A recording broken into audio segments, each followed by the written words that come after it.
ఈ భూమి మీద సన్మార్గులు పుట్టారు, దుర్మార్గులు పుట్టారు. కానీ చరిత్రలో మంచివాడికి మంచి స్థానం ఉంది, చెడ్డవాడికి చెడ్డ స్థానం ఉంది. కానీ ఇద్దరు శరీరాలు వదిలేశారు. మహాభారత సంగ్రామం దగ్గర నుంచి త్రేతాయుగంలో రామాయణంలో కూడా, కృతయుగంలో నరసింహస్వామి రాక్షస సంహారంలో కూడా అదే జరిగింది. ఇక్కడ విషయం ఏంటంటే, మనిషిని మనిషిగా బ్రతకనినటువంటి ఈ సమాజం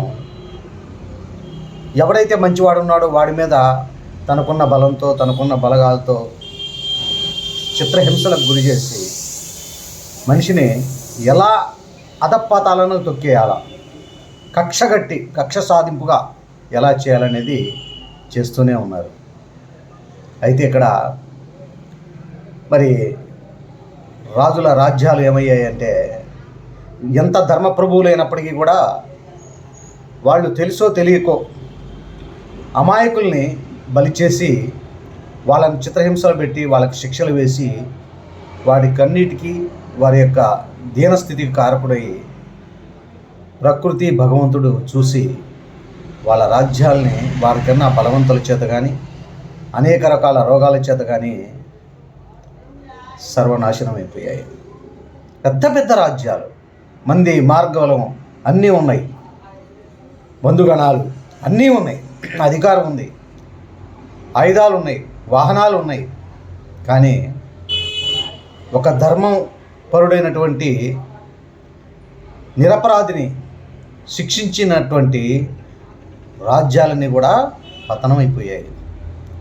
స్త్రీలను కానీ, గోవులను కానీ, సత్పురుషులను కానీ, సాధువులను కానీ, సంతులను కానీ, పసిపిల్లలను కానీ చంపినటువంటి చరిత్రలో ఉన్నటువంటి వాళ్ళు ఎవ్వరూ కూడా ఇక్కడ శాశ్వతంగా మంచి పేరు తెచ్చుకోలేదు, సర్వనాశనం అయిపోయారు. ఇది సత్యం. ఒక హనుమద్ భక్తుడిగా, అమ్మ బిడ్డగా, గాయత్రి పరాశక్తి అమ్మని నమ్ముకొని చెబుతున్నాను, ఎవరైనా సరే మీ జీవితాల్లో మీ దృష్టిని మార్చుకోండి, మీ ప్రవర్తన మార్చుకోండి. భగవంతుడు అవకాశం ఇస్తాడు, చెడ్డవాడిని కూడా మారరాని సంకేతాలు ఇస్తాడు.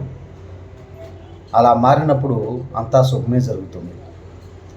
కాని పక్షంలో మీరు ఎవరెవరినైతే ఇబ్బంది పెడతారో వారు ఏం చేయలేకపోవచ్చు, వారు ఏం చేయలేరు. దీనులు కదా, బలహీనులు, నిర్బలులు, దౌర్బల్యులు. కానీ భగవంతుడు, ప్రకృతి మాత్రం తగిన శిక్ష విధిస్తుంది. ఇది మరవకూడదు ఎవరు కూడా. బలవంతులు, అధికారం అవన్నీ ఉన్నప్పుడు మనం ఎప్పుడైనా సరే చూసి తెలుసుకోవాల్సింది అదే, ఈ జీవితం శాశ్వతం కాదని తెలుసుకోవాలి. 4 రోజులు వచ్చి ఉండిపోయేటువంటి ఈ భూమి మీద నేను శాశ్వతుడిని, నేను ఏదైనా చేయగలను, నాకు ఏదైనా సాధ్యమే అనుకోవటం, ధర్మం కోసం పోరాడితే అది ఎంతో గొప్పగా ఉంటుంది. అధర్మం కోసం పోరాడితే, అధర్మ పరులకి వెనకాల నిలబడితే, అధర్మాన్ని వెనక నుండి ప్రోత్సహిస్తే, అధర్మాన్ని వెనకబెట్టుకొని ముందు నడిస్తే, ముందు వేరే వాళ్ళకి వెనకాల నుండి నడిపిస్తే భగవంతుడు చూస్తూ ఊరుకోడండి. ఇది సత్యం అండి. మారండి. ఎదుటివాడి కన్నీరుకు కారణమైన మీరు ఆ కన్నీరులో కొట్టుకుపోవతలకే మీరు మారండి. ఎన్నో సంఘటనలు జరుగుతున్నాయి సమాజంలో. ఎంతోమంది దీనులు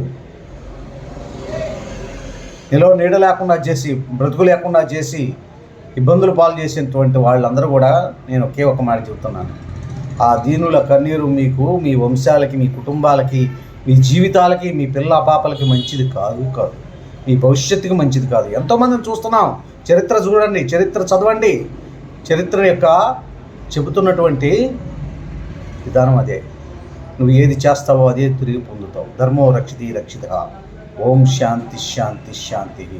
లోకా సమస్తా సుఖినో భవంతు, సర్వే జనా సుఖినో భవంతు. ఓం నమో నారాయణాయ. ఓం నమో నారాయణ.